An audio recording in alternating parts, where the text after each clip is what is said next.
We are here because the people are fed up. We all know there comes a time when people get tired of being taken for granted. There comes a time when people get tired being taken for fools. There comes a time when people get tired of getting tired and decide to act. That time has come. Consequently, we are embarking on some drastic actions against the Ruto illegitimate regime because of Ruto's own actions against us. Ruto is imposing taxes on us without our consent and making laws whose net effect is to make life increasingly difficult for our people. We are here because the taxation situation in the country and its accompanying injustices can no longer be tolerated. Ruto has even removed subsidies on fuel, unga, electricity, and even school fees, while giving subsidies to helicopter owners and using our money to finance lavish lifestyles of his allies. It has become clear that we are dealing with a dictator who also has no respect for wananchi. Ruto has become a heartless tyrant. We are determined to get this situation corrected. Therefore, we are here to announce that our Kamkunji meeting is on in Nairobi this Friday, as we had announced. But it is not just a Kamkunji in Nairobi, but a Kamkunji across the country, where this third liberation will be launched.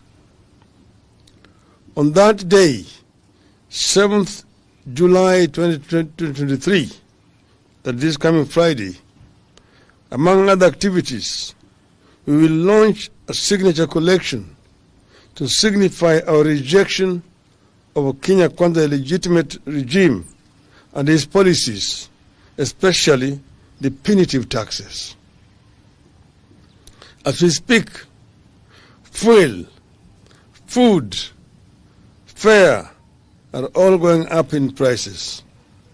In fact, fare is already going up by 30%.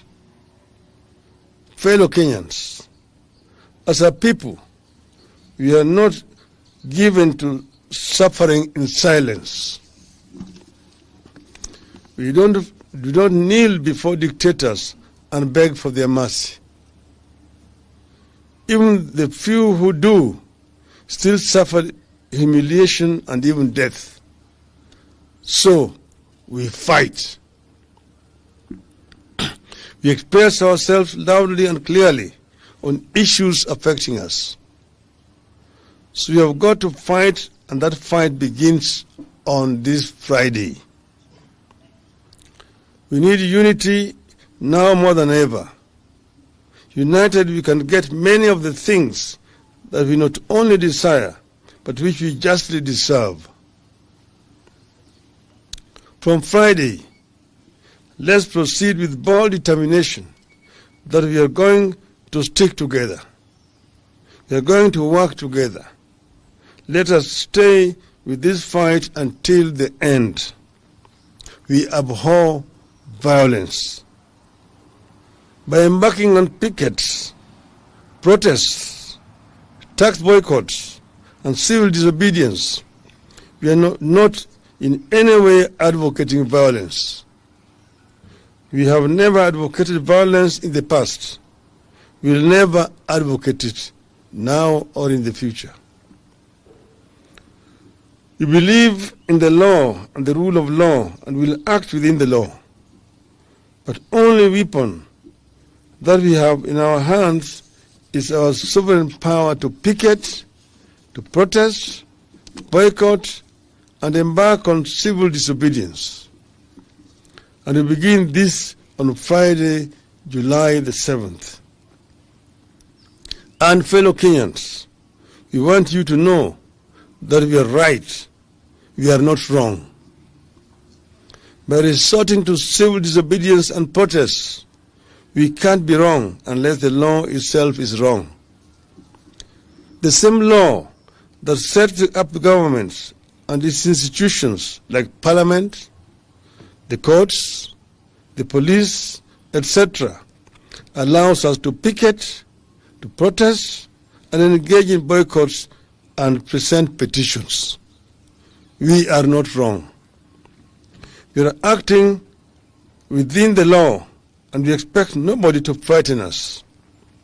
We must never be made to believe that we are wrong when we protest. And Martin Luther said, and I quote, that is Martin Luther Jr. He told us, now it means sacrificing. Yes, it means sacrificing at points. But there are some things that we've got to learn to sacrifice for. And we've got to come to the point that we are determined not to accept a lot of things that we have been accepting in the past. Unquote. As a country, we are at that point. We invite all our people to prepare to join the Kamkunji in Nairobi and in different other places across the country on Friday. I want to repeat that it's not just in Nairobi. It will be in other centers across the country, and the names are going to be announced shortly. Thank you, Kenyans. Let us meet in Kamkunji and other parts of the country for the Sabasaba of our lifetime. Thank you. End of statement. I think it's very clear. We should take a few questions. Yeah. If there's not, okay. Related to the statement, please. To the statement. That's not, He has already locked me out. Go ahead. No, go ahead. All right. My name is Sydney Chazima from NTV. My statement is, my question is locked to, we've had a meeting with the Kenya Kwanza side of the bipartisan talks, and they are saying that since the talks are seemingly ceasing and there's no legal conundrum around what the selection panel was doing, they're saying that it should go ahead and appoint the select the commissioners for the IEBC. What is your take on that? We already made a statement about that. As you know, that IEBC is a national institution which is supposed to preside over elections. And these are not Kenya Kwanza elections. They're national elections. They are competition. So Kenya Kwanza cannot solely, alone, single-handedly appoint the referee in the elections. That is very unfair. Those then will be their own elections. They are not going to be Kenya national elections. You've said that Azimio must be part and parcel of appointing the electoral commissioners. So that must be decided jointly. They are the ones who actually scatter the talks. They even refuse to stop that task force from proceeding ahead. The task force has said that they never stopped. They have never been told to stop at all. So they basically were just playing a game with us. But we were telling them those will not be Kenya national elections. And we hope that we will not reach that stage. Last question. My name is Emmanuel Tov from KTN News. Just one question. Yesterday the courts stopped the CS positions and declared them unconstitutional, null and void. Do you think our courts are now going in the right direction? And what's your reaction to that? Generally, we've said that, the courts, you cannot talk general, you cannot generalize. Because, you've got magistrates courts, you've got the High Court, the Court of Appeal, the Supreme Court. So we deal with the issues which are specific. We don't want to generalize. But we think that the court has acted correctly in doing what is right. The media must get it correct, because you're saying the court has done Ruto a blow. No, the court has just upheld the law, what the Constitution says. They've interpreted it correctly. And this is what we talk about, the division of powers and responsibilities. Parliament makes laws. The executive implements those laws. And if there's a dispute, then the court interprets those laws in terms of the Constitution. That is their responsibility. So they have done their work properly, in our view.